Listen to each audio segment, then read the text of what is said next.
Okay, so we've moved on and we're going to do this as a second video. I've mentioned that I have a complete set of the World of Springfield carded and loose. So you're going to see in the top shelves of several towers the carded versions. There's some peanuts. Most lines, like you'll notice here with the peanuts, I have some carded, some boxed, some loose. That's the way I collect most things. But with the World of Springfield, I have a full set carded and a full set loose. And so you'll see both as we go around the room. The McFarlane series is on this shelf, including the Treehouse of Horror set. I just love that set. There's the remote control part I mentioned. He's busted, but he's still cool. And some Zootopia. So now we're going to pick up our ladder and we're going to move over here into the middle where we can see some more carded and loose World of Springfield. Up on top, we also have some of the Lego. I have both of the big sets, all of the minifigures. And here we have all of the box play sets. Now, when we get around to the other side of the tower, you'll see the rest. On that end is a bunch of the games. They're stacked all the way back and across to the other side. More than you can ever possibly see in one shot. And across here, we have the carded World of Springfield. Those are going to rotate around to the other side, too. Then we have some of the NECA, some of that stuff carded and loose.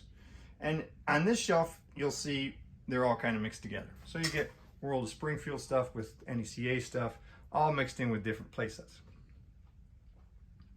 It's always interesting to see who picks what for the put in their play sets, which characters people choose to put in their play sets. Down here we have some pre-production stuff, other than the glow-in-the-dark Homer, which is normal. But the rest of the figures there, World of Springfield, are some version of a pre-production. Some are pre-production packaged. That's a Nancy Cartwright signed Kearney. And then we have some more loose World of Springfield, some custom stuff, some of the Burger King figures, lots of action figures, some of the Rocket USA stuff. And all the way down until we get some of the Mattel stuff. There's a full carded set there. You can't really see all of them there, but there's a full carded set as well as a full loose set. And at the very bottom, I don't think we showed the very bottom over here, is another one of those engineering drawings. These are produced sets, though they're not quite as exciting, at least to me, but they are still cool. Those are unopened boxes of the PVC figures, as well as some of the shopping bags that were part of that promotion.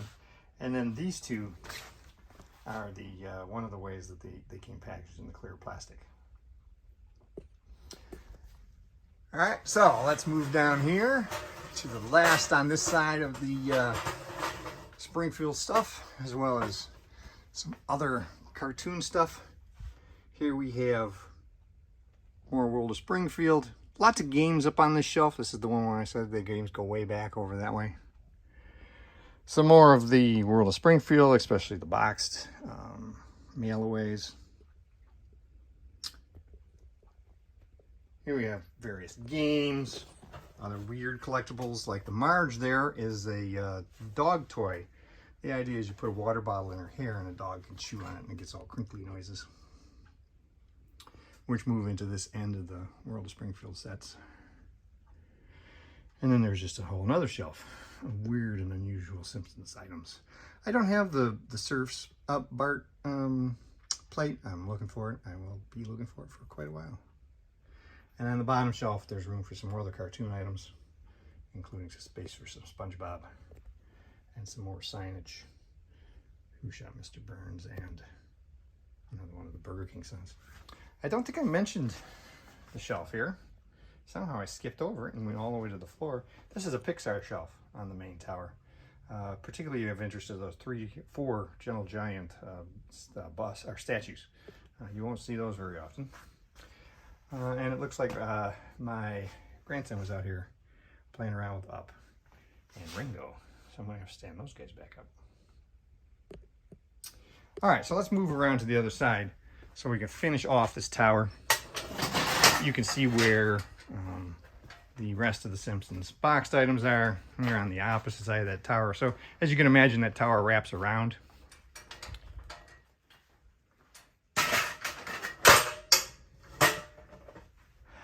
And that tower wraps around. So you have a shelf of, again, carded stuff and a shelf of the box play sets.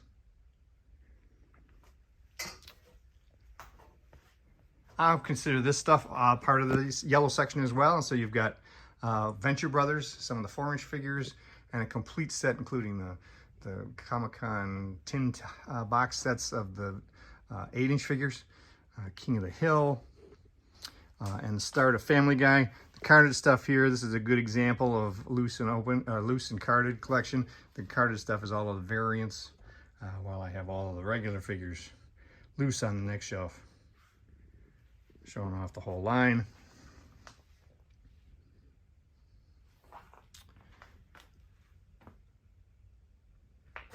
There's another one of the Simpsons Burger King signs. Incredibles, some Shrek stuff, some other DreamWorks, some more Pixar.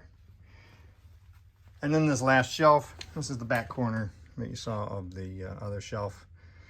This is all toiletries, everything from dental floss and Band-Aids to soap. Backside of the Main Street. The rest of those peanuts and the last of the Lego.